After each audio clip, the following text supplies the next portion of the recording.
I'm Paolo Giordano, and this is my last book, Tasmanija. It's a novel, and I guess it's a story about friendship, and it's an exploration, I think, of how it feels to be alive in this moment of multiple crises in which there is this constant underlying feeling of an end of the world, and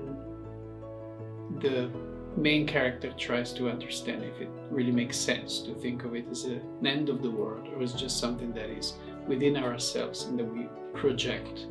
outside constantly. And I think it's also a way to tease this idea of a constant crisis, because probably in the end we always feel that there is a constant crisis, but what we do in the end is try to make sense of the everyday things: family, love, sex, kids,